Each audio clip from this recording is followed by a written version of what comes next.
Bonjour tout le monde. C'est toujours intéressant de participer à des journées comme ça et puis c'est beau de voir une salle remplie. Euh, donc, oui, le poulet à chair à ciel ouvert, c'est un projet qu'on a commencé il y a 3 ans et puis on a bien du plaisir. Je vais vous expliquer un peu comment que ça se déroule à notre ferme, puis on va aller de là. Pour commencer, où est-ce qu'on est localisé, vous voyez la ville d'Ottawa, la ville de Montréal, donc on est environ entre les deux. Notre marché se situe surtout dans la ville d'Ottawa, donc la région de l'Est ontarien. Notre famille, mon épouse qui vient de l'Ukraine, on s'est marié en 1999. On a maintenant 4 enfants. Sabrina, la plus grande, a 6 ans. Marlena, elle a 4 ans. Puis on a des jumeaux, Rupert et Katrina, de 2 ans. 3 de ces enfants, on l'a fait la même journée. Ouais. Donc, notre entreprise que moi j'ai achetée, c'est une petite ferme 45 vaches conventionnelle. Dès mon arrivée au Canada, j'ai réalisé qu'avec mon haut niveau de dette à l'âge de 23 ans, quand j'ai acheté la ferme, qu'il fallait faire quelque chose de différent que le conventionnel. Fait que nous, on a misé sur le pâturage dès le début. Et je peux dire que dans le temps, on avait des très, très bons groupes de pâturage que Brian et moi, on avait participé. Eastern Ontario Western Quebec Grazing Network, guidé par un agronome, Hubert McClelland, qui avait fait des recherches qui disaient qu'un acte de pâturage intensif peut créer jusqu'à 8 fois plus de profit net qu'un acre de maïs en grande culture dans le même type de sol. Fait que quand moi j'ai vu ces données-là, je m'étais dit je peux faire beaucoup d'erreurs et puis encore être aussi bon que d'être une ferme grande culture. Puis on en apprend tout le temps, puis on n'a jamais fini d'apprendre. Fait que dans le fond, on est maintenant tous dans des bâtisses de toile. Les bâtisses au centre, dans le temps, on s'en sert plus tellement. La même chose en hiver, c'est à peu près ça que ça a l'air aujourd'hui. Donc, on a des génisses dehors, on a des vaches laitières dehors, on a des veaux de remplacement dehors. Donc, tout notre troupeau est nourri à l'extérieur à l'année longue, sauf quand on est dans la boue. Donc, l'automne et le printemps, aux périodes de dégel, on va nourrir sur le ciment ce qu'on peut. On n'a pas assez de ciment pour tous les animaux. Le troupeau, en gros, donc environ 90 à 110 vaches. Notre troupeau est maintenant saisonnal, donc nos vélages se passent au mois de mai et juin. On a 30 arts, 30 génisses, 3000 poulets et 350 poules pendeuses qui sont en été au pâturage. Type de sol, sur nos 335 acres, on a environ 11 acres de terrain qui est sablonneux. 10 acres de terre noire, 314 acres de l'argile. On est tout drainé systématique aux 30 pieds. On applique environ 1 tonne métrique à l'acre de jour, à peu près une fois par année. Nos plus gros défis, c'est la compaction, que ce soit par les pneus de machinerie ou le temps de travail. Depuis quelques années, on n'a plus aucune grande culture, donc tous nos champs sont des champs de foin ou des pâturages. Pour moi, des animaux au pâturage, c'est normal. Dans la production laitière, vous savez très bien que c'est de moins en moins la mode. On vise plus la haute production.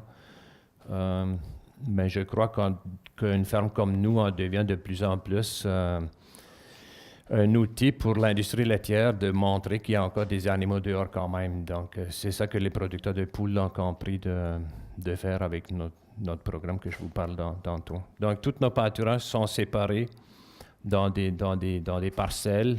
On a 100 acres ici qui sont accès aux vaches. On a 130 acres ici qu'on a accès avec nos vaches. Nos poules pendeuses sont toujours du côté sud de la ferme et nos poules lachères sont sur le côté nord de la ferme. On ne veut pas les avoir sur le même champ à cause des maladies. Poule pendeuse, c'est un animal qui reste chez nous. La poule lachère, elle part à l'abattoir. Fait qu'on ne veut pas les mélanger trop. Mes raisons pour faire du pâturage, la rentabilité, la santé du troupeau, simplicité, flexibilité, indépendance des intrants et des appels de service, la santé du sol. On sait tous que le pâturage, c'est la façon la plus efficace de améliorer la santé du sol, capter des carbones, toutes ces choses-là. Être compétitif sur une échelle mondiale, si on compare ça dans la production laitière, c'est la Nouvelle-Zélande, l'Irlande qui ont les coûts de production de lait les plus bas. Et donc, je veux faire partie de ce groupe-là. On a moins de risques, d'après moi. Je trouve que la famille peut être mieux impliquée dans l'entreprise, donc aller déplacer des animaux, chercher des veaux, nourrir des veaux. On n'est pas dans une bâtisse avec beaucoup d'équipements, fait que je pense que pour les jeunes enfants, c'est simplement plus agréable. Pour moi, c'est plus logique. On n'est pas biologique, mais la façon de produire, je rappelle ça souvent à des producteurs. Si on regarde ces chevreuils ici, je pense qu'ils sont tous en pleine santé. Il n'y a pas un poil qui n'est pas beau, il n'y a pas des os ou des joints qui sont enflés. Je trouve qu'ils sont tous en bonne santé. Et moi, ce que je rappelle aux producteurs, c'est qu'ici, il n'y a pas personne qui prend soin d'eux autres. Donc, si on comprend la nature, ça fonctionne. Donc, sur notre ferme, chaque fois qu'on avait des problèmes de quelque chose, vache malade, vache à terre, c'est souvent pas une nestie de vache. C'est plutôt le fermier qui a imposé un système qui ne fonctionne pas pour l'animal qu'on veut qu'il vit là-dedans. Fait que chaque fois, nous, quand on avait des problèmes, on a pris une marche en arrière pour essayer d'analyser c'est quoi le problème, puis on essaie de l'éviter pour le futur. Et je peux vous dire que ça fonctionne vraiment bien. Chaque fois qu'on se recule un peu, ça va encore mieux. Donc, vêlage saisonnier au pâturage, ça vient du même coup. En nature, toutes les jeunes sont nées quand la croissance de l'herbe est le plus prononcée. Donc, nous, on a environ 150 vêlages mois de mai et juin, donc c'est très occupé. En plus, les poules rentrent et moi, je fais beaucoup de travail à contrat pour le semis de pâturage et des champs de foin. Tous nos animaux sont nés au pâturage, sont après ça nourris au pâturage avec comme on appelle un milk bar, ce qui nous donne la flexibilité. On nourrit dans ce cas ici 60 veaux femelles sur un milk bar. La rotation des pâturages est déjà faite à tous les 2 jours minimum pour les veaux de remplacement. Donc, c'est un troupeau croisé. Nos vaches laitières strip grazing dans un pâturage annuel, c'est un champ de sacrifice en hiver ou en automne. C'est du trèfle de Perse avec un régras annuel. Donc, juste pour montrer l'installation des vaches, des fois, je parle de pâturage à du monde et le monde me dit « Ouais, tu peux faire ça quand tu as 40 vaches, mais tu ne peux pas faire ça quand tu as une grande ferme. » Moi, je pense qu'on est une ferme, je ne veux pas appeler ça grande, mais on est quand même une ferme moderne. Et je trouve que même une ferme moderne peut faire du pâturage. Gestion du pâturage en été, donc première semaine de mai environ que ça commence, on essaie de terminer la première rotation avant que les plantes sont en épi. Le temps de repos, qui est une des choses les plus importantes, c'est entre 20 et 50 jours. Selon les lectures d'un feed reader, nous autres, on prend inventaire des pâturages une fois par 10 jours.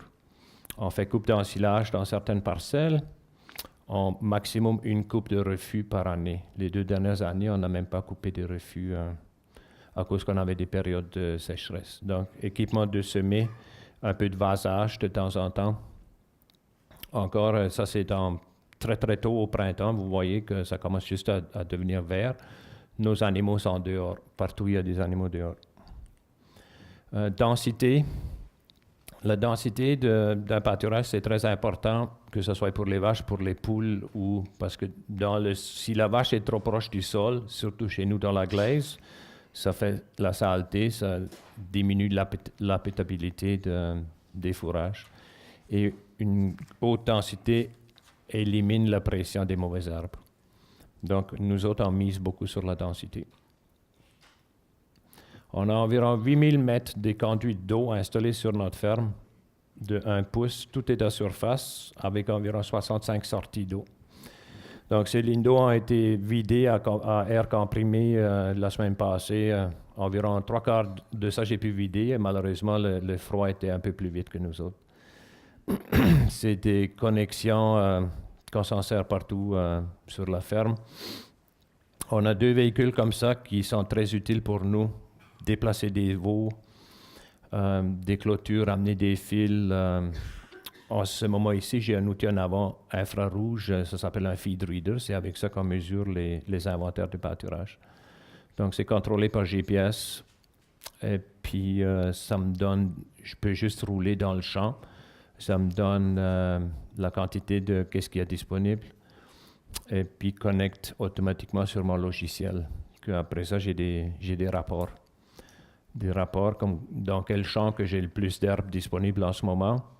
Et puis, je vois que j'ai une belle curve comme ça, qui veut dire qu'une fois que je suis rendu pour pâturer ici, ça va être plus avancé. Donc, en automatiquement, j'ai du stock qui suit en arrière. Ça m'aide à faire des décisions de coupe ou pas coupe. Est-ce qu'on s'en va dans une sécheresse ou non? Ici, les taux de matière sèche, les taux de matière sèche à l'hectare qui sont disponibles dans différents mois de l'année. Donc, dernièrement, j'ai réussi assez bien d'avoir un assez haut taux de matière sèche disponible à l'automne quand la croissance ralentit vraiment pour quand même pouvoir pâturer dans l'hiver. J'ai en ce moment encore du pâturage pour environ 2 semaines de disponible, mais on a 8 pouces de neige. Fait que, mais j'aime mieux que c'est comme ça que si j'ai plus de pâturage mi-septembre, et il faut prendre déjà du stock. Donc, plein de rapports comme ça. Combien de jours que j'ai été dans chaque paddock, quelle journée que j'ai rentré, quelle journée que j'ai sorti, combien d'animaux que j'ai eu dedans. La surface du paddock, le taux de tête par paddock, ça c'est un peu par parcelle, un peu difficile à vérifier parce que ici c'est les vaches laitières. Le nombre de groupes change beaucoup à cause du vêlage saisonnal. Donc ça c'est un groupe de vaches laitières que les vaches s'ajoutent au fur et à mesure dans les 2 premiers mois. Des taux de croissance, kilogrammes à l'hectare, combien que ça pousse, ma dernière lecture que j'ai prise. Donc, on essaie vraiment d'avoir un inventaire là-dessus et des données parce que je trouve que tous les fermiers des grandes cultures, ils se rencontrent à la fin de la saison puis ils discutent leur rendement. Puis nous autres, dans le pâturage, on n'avait jamais rien pour en parler. Fait que ça ici, maintenant, on sait mieux quel champ qui donne plus. Puis ça m'aide aussi avec mes employés de leur dire, les vaches, il faut qu'ils aillent là-bas, où on a beaucoup d'herbe ici ou là, puis ça m'aide à gérer ça, des fois un peu plus à distance. Donc, oui, on a travaillé beaucoup sur le système de pâturage dans la vache laitière, qui était un peu unique déjà dans notre coin. J'ai appris énormément beaucoup des producteurs de bœuf, parce que les producteurs de bœuf font encore du pâturage, et c'est là que je pense que j'ai très, très beaucoup appris. De plus, quand on avait fait ça, j'ai souvent eu des demandes du monde qui ont réalisé qu'on fait quelque chose un peu différent, puis ils disent, peux-tu pas nous vendre un litre de lait, ou un peu de beurre, ou un peu de crème, ou des choses comme ça. Puis nous autres, on a toujours dit, on n'a pas le droit de faire ça.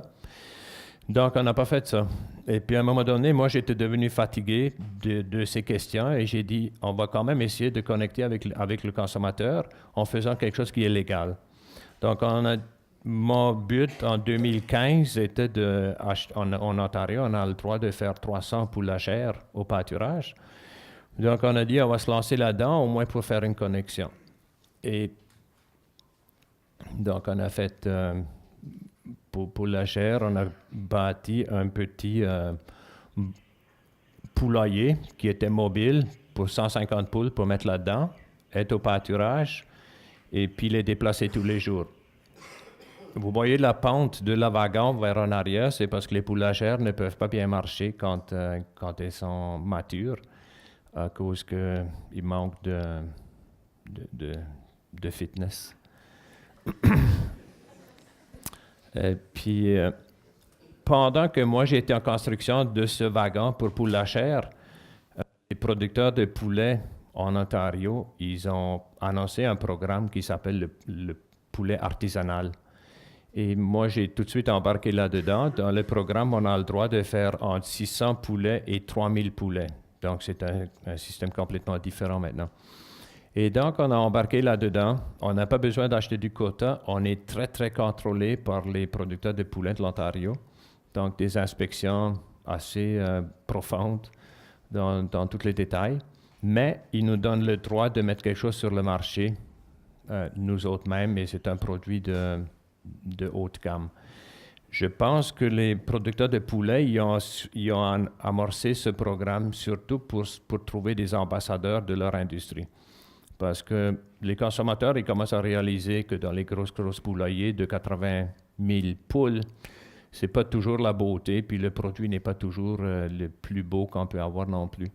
Fait qu'ils se sont maintenant recrutés des ambassadeurs qui font quelque chose de plus connecté avec la nature, et je pense qu'ils espèrent que les consommateurs parlent plus de nous autres que de la grande industrie. Et je pense que la production de lait, dans le fond, un jour, ça va avancer dans la même direction. Donc, c'est ça nos poulaillers. C'est des bâtisses de 27 pieds de large, 35 pieds de long, mobiles. On les déplace tous les jours. C'est rien d'autre que des serres, couverts avec un plastique qui réduit les rayons UV de 60%. Et c'est bâti sur des genres de skis. Ma femme, elle a créé un logo pour cette nouvelle partie de l'entreprise. Donc, c'est le Pasture Raised, notre poule à chair. Depuis, comme je vous ai dit, implication de la famille, quand on reçoit des poussins, c'est sûr que c'est un gros événement à la ferme. On fait 6 groupes, 500 poussins à la fois. Ça, c'est nos jumeaux dans le petit broudoir. On a créé un calendrier de production. Donc, les 6 groupes que vous voyez ici en avant, on rentre 580 poussins en espérant de pouvoir vendre 500. Les dates que les poussins rentrent, c'est très tôt au printemps. À l'âge de 21 jours, ils vont être transférés au pâturage. Et le rabattage ici, donc, est prévu à l'âge de 63 jours. C'est à peu près ça les jours qu'on essaie d'avoir. Donc, on fait 6 groupes comme ça, puis il faut que ça roule, que mon poulailler soit libre avant que mon broudoir soit plein de poussins qui grandissent. Donc, ça, c'est le transfert de... Ouais, donc la vidéo, il ne marche pas, hein? Ouais. Donc, ça, c'est notre transfert. Le broudoir est à l'abri à la maison, chauffé. Et puis, à l'âge de 14 à 21 jours, on amène ça dans le champ pour reculer dans les grands poulaillers qu'on a vus avant. Déchargé par la rampe en arrière pour les transférer.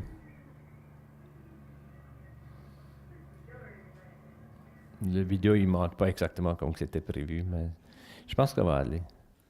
Oui. Donc, dans le fond, on recule notre broudoir sur la bâtisse. La bâtisse est maintenant couverte avec une toile noire, c'est un shade cloth, un ombrage. Quand les températures sont plus élevées en été, on a besoin d'un ombrage par-dessus. Donc, on recule ça là-dedans, puis les poussins, ils sont transférés dans l'autre bâtisse, où ils vont être pour le reste de leur cycle de production. On a 2 bâtisses pour la chair. Depuis cette année, chaque bâtisse a son propre tracteur.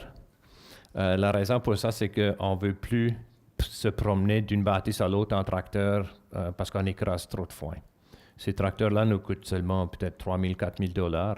Et donc, dans cette situation maintenant, on a juste à les avancer de 35 pieds, puis notre travail est fait. On leur arrête.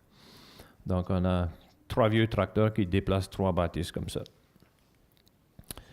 Ça, c'est le déplacement de bâtisse vide.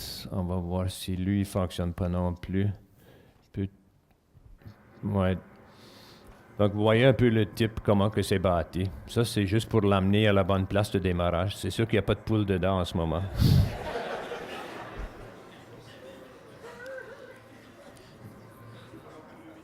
Donc, toutes les nourrisseurs, toutes les lignes en haut, tout est suspendu.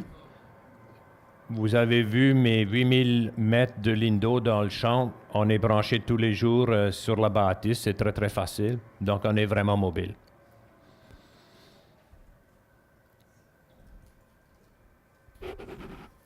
Ça, c'est un système qu'un copain et moi, on a créé ça nous autres mêmes, donc je ne pense pas qu'on peut trouver ça sur le marché. La raison que nous, on a visé pour ça, c'est que je trouve que pour le consommateur, c'est plus beau de voir des poules dans une grande bâtisse comme ça que dans les, qu'est-ce qu'ils appellent les chicken tractors. Quand une poule a une tôle 12 ou 18 pouces par-dessus la tête, je ne pense pas que c'est vraiment une façon de produire du poulet au goût du consommateur. Si on veut que le consommateur vienne voir, ça vend beaucoup mieux que des chicken tractors. Et je crois que l'efficacité de travail est mieux aussi. Donc, nous, on a déjà invité des chefs de restaurants, des restaurants de haute gamme qui viennent chez nous avec toute leur équipe de cuisine. Et puis, quand une équipe de cuisine voit notre façon de produire, la vente est faite. Et je trouve que c'est très important. Donc, ici, on a des poussins à l'intérieur qui maintenant peuvent se promener à l'extérieur pendant le jour. Donc, le jour, il y a toujours un enclos qui peuvent se promener. La nuit, la bande rouge est fermée pour éviter les prédateurs de rentrer. On a, dans les 3 ans de production qu'on a fait jusque-là, on n'a perdu aucun oiseau pour des prédateurs à terre. On a perdu environ 40 oiseaux pour des corneilles. Les ravens, en anglais, c'est des ravens. Donc, ça, il fallait apprendre, mais des prédateurs à terre, on a des bâtisses assez sécuritaires.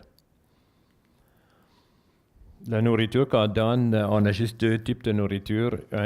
Au début, on a le démarrage et après ça, on a la croissance. On ne donne pas de nourriture de finition ou comme ça, juste pour raison de simplicité. Il nous semble que ça fonctionne très bien. Nourriture conventionnelle, donc pas organique, même on ne garantit rien dans les choses de GMO. On a rarement des questions au sujet de maïs ou soya, mais si c'est le cas, nous autres, on ne peut pas garantir qu'il n'y ait pas de GMO là-dedans. Donc, la Lindo au centre, encore le tracteur en avant. Donc, ça, c'est l'intérieur de la bâtisse. Si vous visitez une bâtisse comme ça, il n'y a pratiquement pas de senteur parce que la bâtisse est déplacée tous les jours. Fait une autre chose que nous, on essaie d'expliquer aux clients qu'une agriculture qui a une senteur souvent produit de la nourriture qui n'a pas beaucoup de goût. On a des employés chez nous qui travaillent les fins de semaine et puis ils se sont rendus compte que quand ils partent de chez nous, ils ne sentent même pas la ferme. Ça, c'est parce que tout est dehors. Donc ça, c'est le déplacement d'un de ces bâtisses.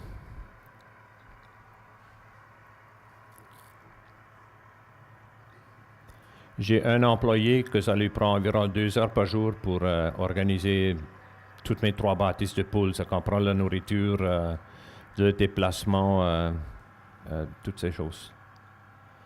Donc, l'ouverture de la bâtisse, elle est ouverte en bas, en arrière, ce qui fait que les poules n'ont pas besoin d'avancer en même temps que le tracteur avance. Ils peuvent rester là-bas, ils sont encore pris dans leur enclos de fil.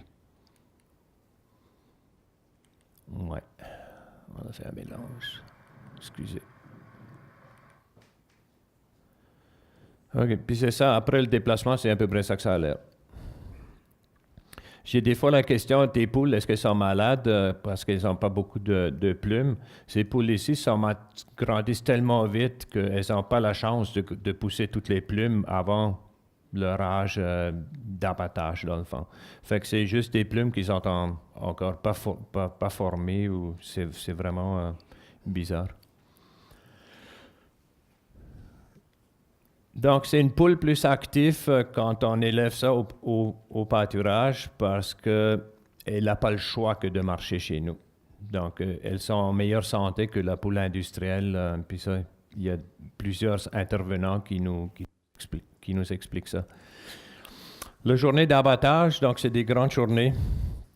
Nous autres, on commence à 2 heures le matin. On charge toutes nos poules vivantes dans des caisses en arrière, dans le champ. Et on a environ 100 km à faire sur la route à l'abattage. C'est un abattoir inspecté provincial. Et puis le soir, nos poules reviennent dans la vanne réfrigérée. À la maison, les cages vides en arrière. Et après ça, il reste le déchargement plus préparer les commandes. On a beaucoup de commandes pour poulets frais. Fait que les commandes de poulet frais sont livrées le lendemain. Fait que c'est des journées de 2 heures le matin à 8 heures, 9 heures, 10 heures le soir. 2, 3 personnes. On essaie de mettre notre nom visible, donc oui, on travaille avec nos logos, nos noms de ferme pour que le monde puisse se identifier avec qu'est-ce qu'on fait. Ça, c'est un produit final. Donc, poule entière, inspectée provinciale, le poids en kilos, 3,6 kilos, c'est environ le poids moyen de notre production. Et puis ça ici, c'est vendu aux consommateurs pour 43 $. Quand j'ai dit ça une fois en Ukraine, il y avait des fermiers ukrainiens qui m'ont dit chez nous, on peut acheter une vache à ce prix-là. Donc, pour eux autres, c'est comme en dehors du monde, on ne peut pas demander un prix pareil. Mais nous autres, c'est emballé sous vide, on essaie de faire une belle présentation et puis montrer qu'un produit de haute gamme soit pris soin du début jusqu'à la fin. Donc, l'emballage pour nous est important aussi. C'est moi qui ai insisté que l'abattoir se procure de l'équipement pour emballer sous vide. Je vous donne quelques données de performance au pâturage de nos groupes. Vous voyez batch 1, donc ça c'est cette année. C'était une année très difficile. Le premier batch qui est rentré le 9 avril, on a perdu beaucoup de poussins parce qu'on avait une qualité de poussins qui n'était pas satisfaisante. Donc, on a pu abattre seulement 320. Une perte de 44,8% dans le premier batch. Heureusement que les pertes sont arrivées dans les premières 2 semaines, fait que l'animal n'a pas encore beaucoup consommé, mais sinon, ça n'aurait pas été bien. Après ça ne s'est pas amélioré. Batch numéro 2, je ne sais pas si quelqu'un de vous se rappelle, le 1er juillet, chez nous, on avait 44 à 45 degrés avec l'humidité. Mes oiseaux étaient dus pour être abattus le juillet le 4, et donc 3/4 des animaux étaient morts le 1er juillet le soir dans leur bâtisse. Et quand j'ai rapporté ma perte aux producteurs de poulet, ils m'ont dit que ce jour-là, ils ont perdu des étables entiers de 80 000 poulets. Des fois, il y en avait juste 150 qui ont pu sortir vivants. Apparemment, quand la poule est très proche de la date d'abattage et quand ils ont un stress comme ça, c'est très dur à les faire passer à travers. Donc, excusez. Donc, c'est ça qui a causé la perte ici. Puis, on a perdu une partie du batch numéro 3 qui était déjà vivante le juillet le 1er aussi. Donc, on a fait deux batchs qui étaient des grosses pertes. Si vous voyez ici en arrière, batch numéro 4, 5 et 6, ça, c'est des pertes raisonnables. Normalement, nous autres, c'est pas mal dans les 11%. L'année passée, tout était dans les 11-12%. On avait une batch à 8, mais la moyenne est pas mal dans les 11. Mais juste pour dire, il peut y avoir des imprévus. Le board, heureusement, m'a donné la chance de reproduire ces oiseaux-là. Fait que ça a fait une saison très pactée à la fin. Et donc, batch numéro 6, on a rentré 1000 poussins au lieu de... Donc, on a rentré 500 poussins deux fois pour remplacer la perte de vente. Si vous voyez les gains ici en bas par jour vivante, nos oiseaux gagnent quand même pas mal 50 grammes par jour, qui est le gain par oiseau par jour. Ça, c'est de viande finie, donc sur la carcasse, pas le poids vivant. Et les poids de poussins, c'est un indicateur pour nous pour voir le poids total du oiseau, comment vite qu'ils ont eu leur croissance. Donc, le 10e jour, on aimait au-dessus de 400% de la première journée, puis je pense qu'on a réussi partout ici. Quand les poulets reviennent, ça c'est notre congélateur, c'est un conteneur de 40 pieds de long qui est plein de caisses réutilisables dans les grises. Normalement, on entrepose les entiers. On a 8 oiseaux par caisse et dans les jaunes, on entrepose des moitiés. On vend beaucoup de moitiés de poulet aussi. Puis comme ils ont dit avant, on fait la livraison à domicile Et de plus en plus, le monde m'a dit, avez-vous pas aussi des œufs? Fait qu'on s'est dit, il faudrait peut-être remplir ce marché-là. Et donc maintenant, on fait depuis ce printemps, on fait 350 poules pendeuses au pâturage. Maintenant, vous pouvez vous imaginer qu'on est maintenant dans le bord de lait. Donc, on produit du lait avec du quota qu'on est inspecté. On produit du poulet sans quota, mais on est inspecté. Mais maintenant, on produit aussi des œufs avec quota, espérant qu'on a acheté du quota il y a quelques jours pour ces oiseaux-là. Fait que la bureaucratie est assez élevée. Plusieurs inspections, puis c'est chaque board, ils veulent avoir leur test à eau et puis toutes ces choses-là. Mais c'est une belle façon de produire des œufs. Nous autres, on vend les œufs 7 $ le douzaine.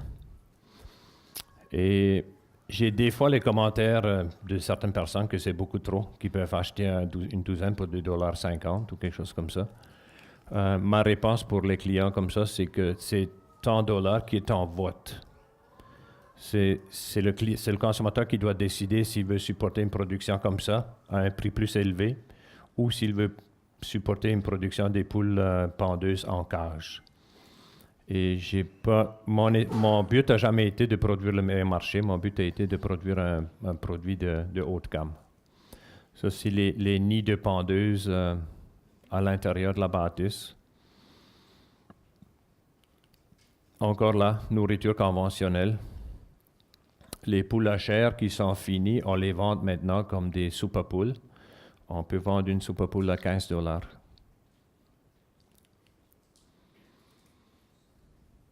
Donc, encore ici, on voit que c'est ouvert en arrière. Pendant le jour, les oiseaux ont le droit de sortir dehors. Et on a des restaurants qui commercialisent ça comme poulet élevé, donc Open Sky. C'est pour ça qu'on a donné le titre à la présentation. Des œufs bruns. Il faut se rappeler qu'il y a bien des consommateurs qui commencent à savoir que les composants des micronutritifs qui sont dans les produits élevés au pâturage sont différents des composants dans la production conventionnelle. Donc, c'est quelque chose qu'on peut miser dessus sur la connaissance des consommateurs. Des fois, ça aide à les informer dans ce domaine aussi. On est présentement en construction d'un centre de classification des œufs qui va être inspecté par CFIA, Canadian Food Inspection Agency, agence canadienne de salubrité des aliments, je pense. Donc, tout doit être réfrigéré en arrière, classifié en avant. C'était le projet de cette année, pour être légal à la vente. Parce qu'en Ontario, on n'a pas le droit d'amener les œufs chez le consommateur. C'est le consommateur qui doit les acheter à la ferme. Probablement au Québec, la même chose. Mais nous, on le fait. Jusque-là, on le fait quand même. Mais on se prépare vraiment pour être prête de sortir de cette zone grise où on ne sait pas vraiment si quelqu'un va nous causer un problème ou non. Donc, ça, c'est chambre réfrigérée. On a une boutique en ligne. Présentement, c'est juste un Google Form qui prend soin de la plupart de nos commandes.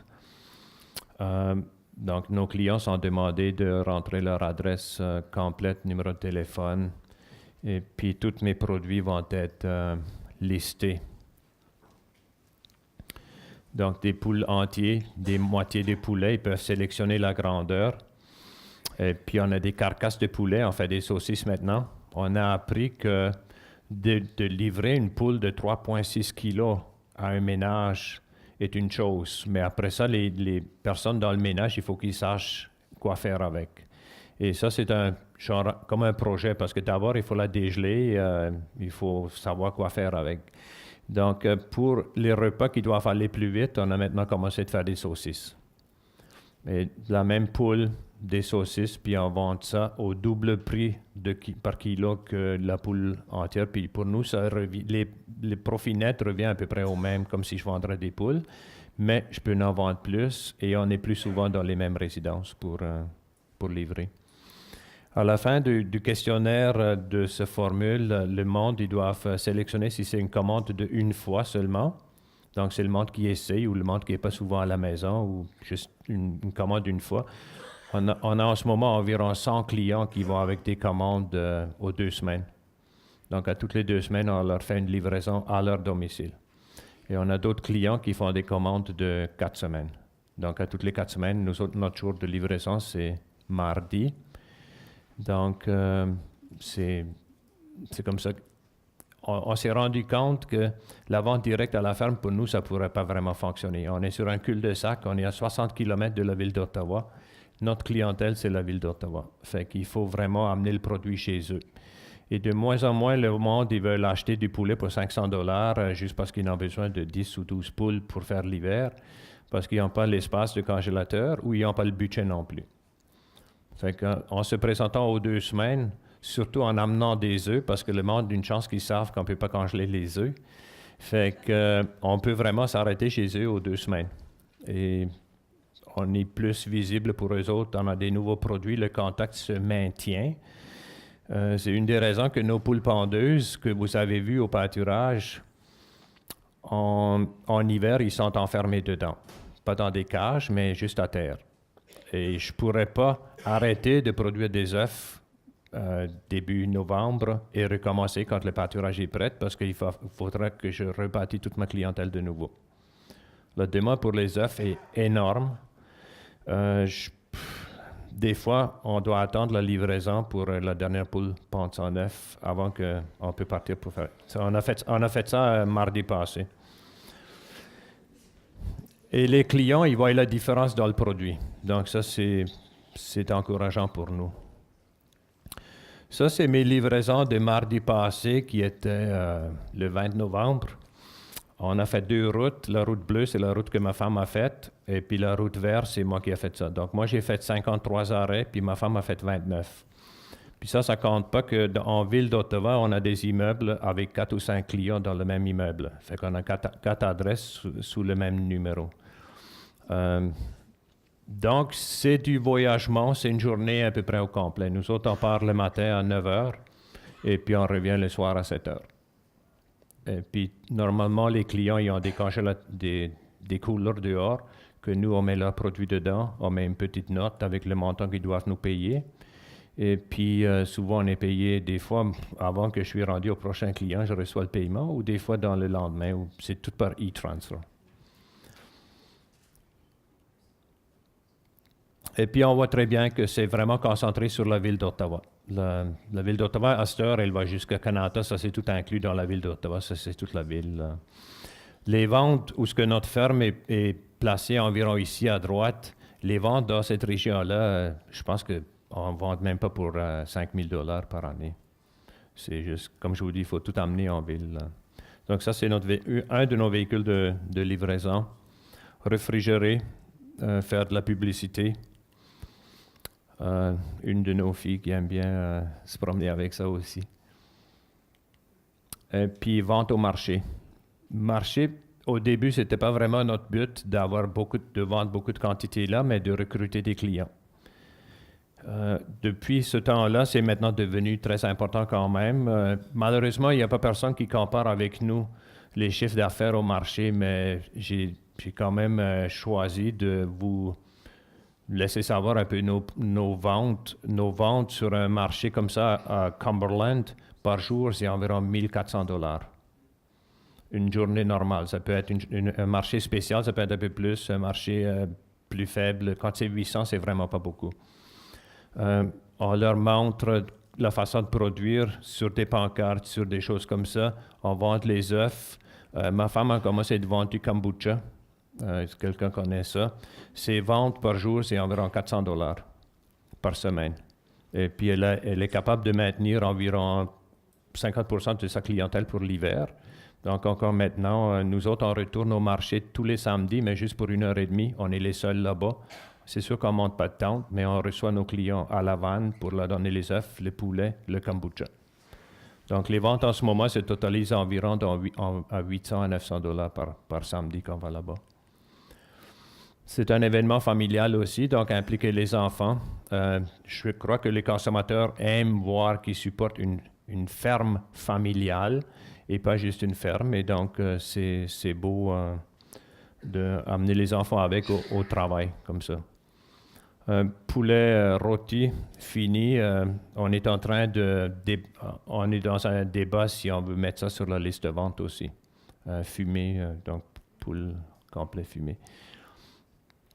Ça, c'est un de nos clients, Hôtel Andaz à Ottawa, dans le marché B. Andaz, c'est la chaîne de hôtels haut de gamme de Hyatt, qui est déjà une chaîne de hôtels haut de gamme.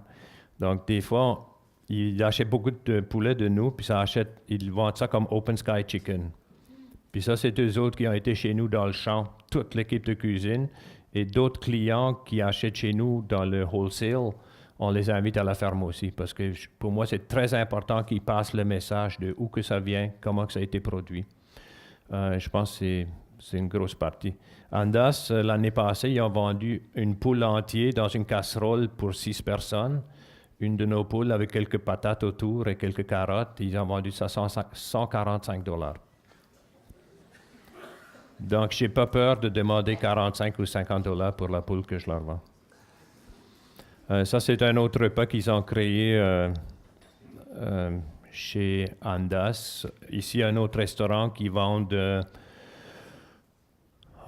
chicken and dumplings, donc ferme rêveuse, chicken sourdough.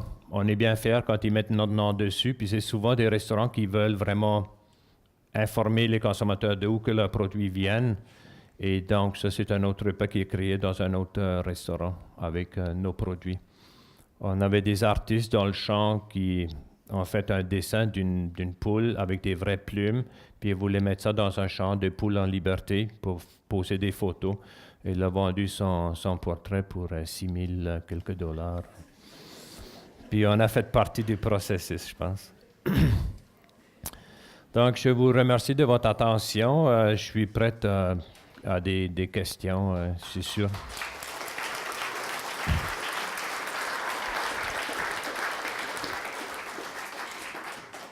Merci, Cornel. Est-ce qu'il y a des questions? Attendez le micro, monsieur. Merci pour la présentation, c'est super inspirant. Des questions, j'en avais des milliers. Je vais me restreindre à une. Avec des chiens? Normalement, on travaille avec 2 chiens, des colis. On a un qui est mort à cause de diabète au mois de janvier, et puis sa fille était écrasée par un camion sur la route début mai en allant chercher les vaches. Donc en ce moment, j'en ai pas, mais on cherche très très fort pour en retrouver. C'est facile de trouver des chiens colis, mais souvent ils sont entraînés sur des moutons et non sur des vaches. Fait comme on est à la recherche de quelqu'un qui peut travailler les vaches. Ouais. Normalement, oui. Oui, non, parce que chez nous, on a des gros problèmes de prédateurs. Puis je vois vos installations, je trouve ça merveilleux.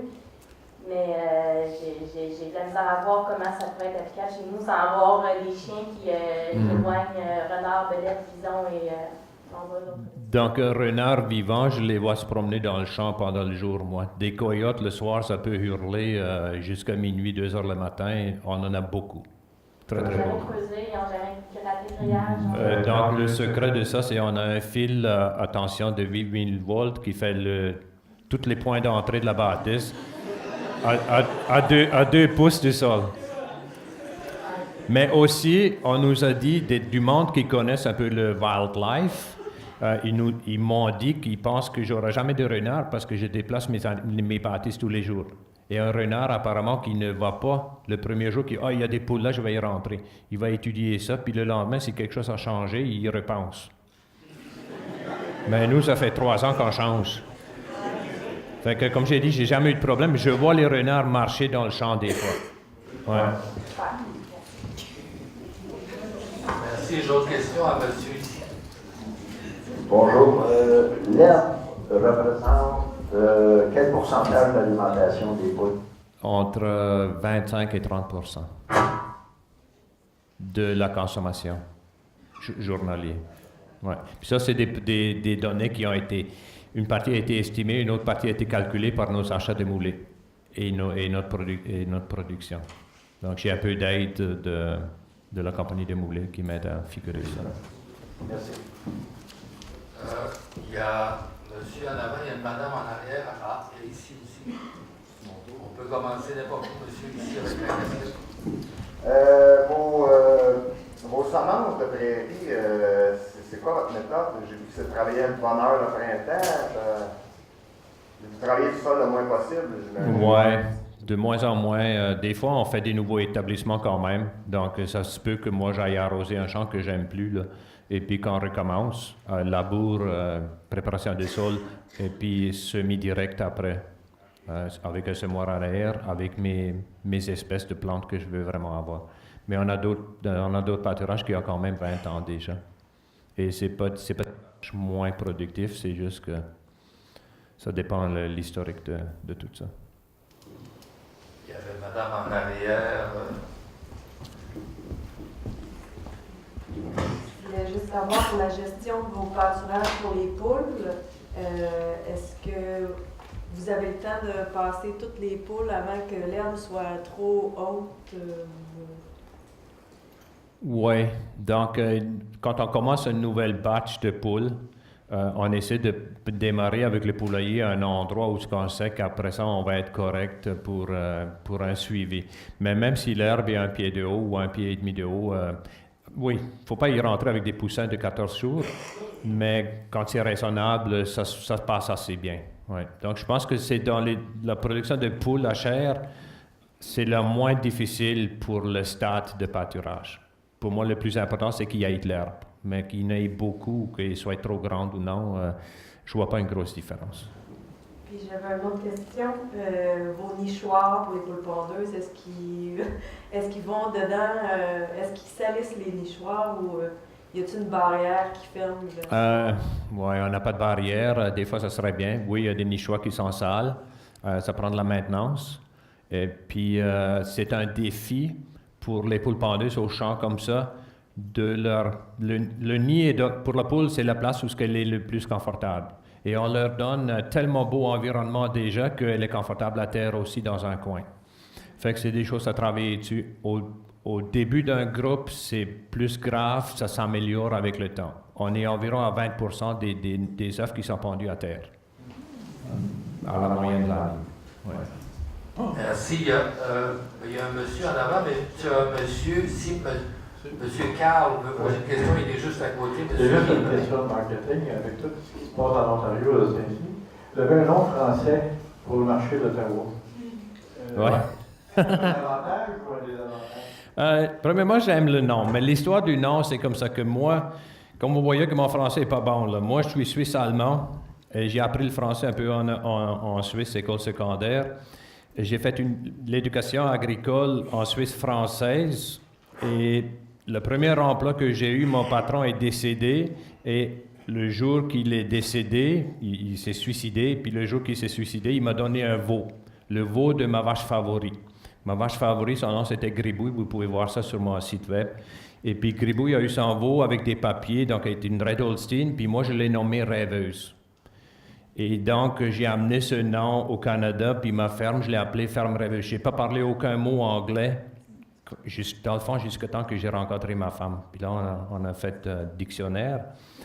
Et puis maintenant, je commence à être plus confortable en anglais même qu'en français. Mais c'est pour ça que le nom français est là. Et pour les consommateurs, ça nous identifie vraiment. Mais enfin, en ce moment, on a une publicité à Ottawa sur une station de radio qui parle de notre ferme pendant 13 semaines. Et puis, j'ai dû ouvrir un autre site web en anglais qui s'appelle grassfedchicken.ca parce que quand les personnes à la radio parlent de fermerêveuse.ca, c'est bien trop compliqué pour les anglophones. Fait qu'on a fait un deuxième site web, grassfedchicken.ca, pour qui les redirige sur mon site web de Ferme Rêveuse. Merci, on revient en avant. Il y a un monsieur ici, Ribret. Oui, bonjour. Deux questions. La première, vous avez nommé un produit, là, Choua ou je ne sais pas trop quoi. Là. Le chou? C'est quoi? Kombucha. Kombucha. Kombucha. C'est du thé fermenté, thé vert fermenté. Moi, je blâme ma femme. Elle vend ça à 10 $ le litre, puis moi, j'ai dit c'est juste de l'eau. Mais elle a dit, toi, tu vends du lait, puis tu as environ 80 cents pour. Fait. c'est bon, c'est bon. La deuxième question, c'est les poules pondeuses de réforme. Vous les vendez 15 $, mais les gens, ils font quoi avec ça? La soupe, le bouillon. Juste la soupe? Oui, surtout. Ouais. Il n'y a pas un marché spécifique? Non, c'est surtout la soupe. Maintenant, on n'en a plus de poules à soupe jusqu'au printemps prochain. Puis on a remplacé maintenant. On a fait 200 poules qu'on a mis en saucisse il y a 2 semaines. Et maintenant, on vend les carcasses. On vend la carcasse de poule, 2 carcasses par sac, 15 $ aussi.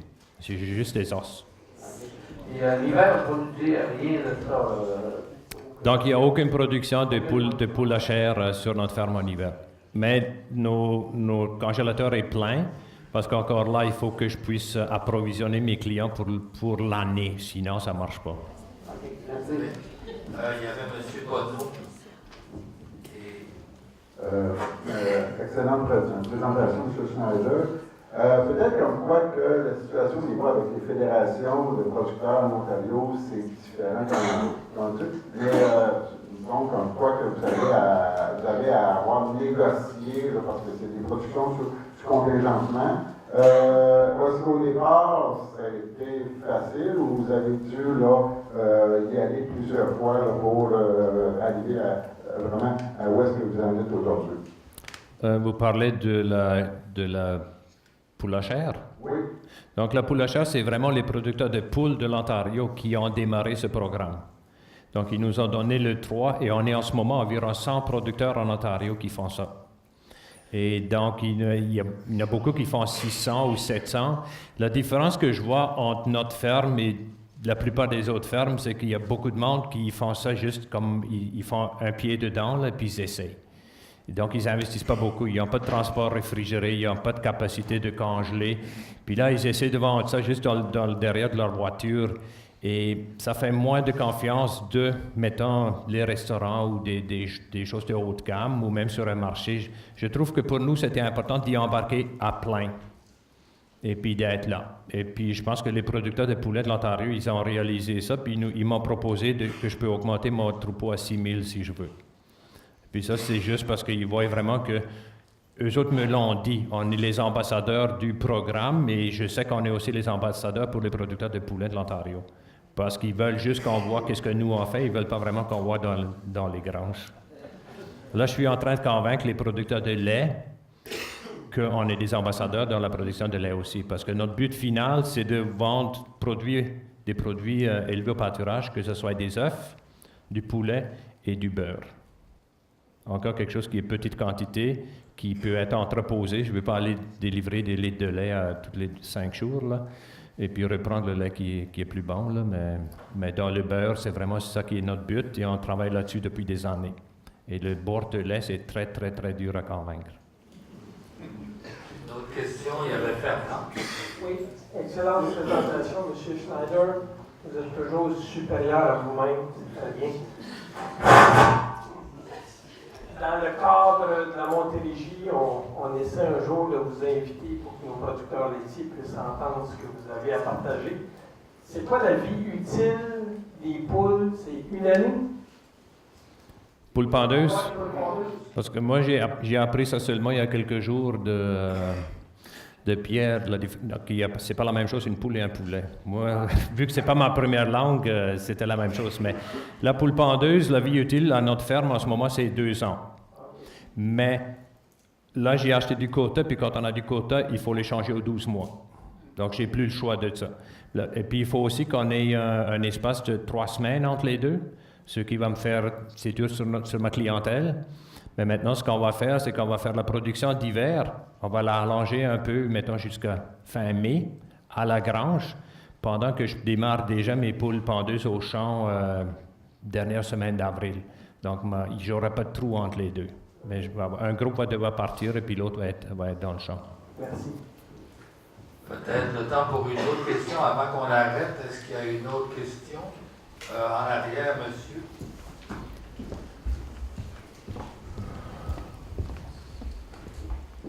Oui, bonjour. C'est quoi peut-être que ça a déjà été répondu, la moyenne d'œufs par poule par jour, à peu près? On est à 85% moyenne de l'année. Ça, c'est les œufs vendus. Il y a quelques œufs de cassés que nous autres, on ne les compte pas parce que les œufs cassés, souvent, dans notre façon de produire, ils sont mangés par les poules elles-mêmes. Mais 85%, c'est pas mal la moyenne. Donc, 0,85 œufs par poule. Oui, c'est ça. Merci. Bon, merci. On arrêtera ici. Donc, encore une fois,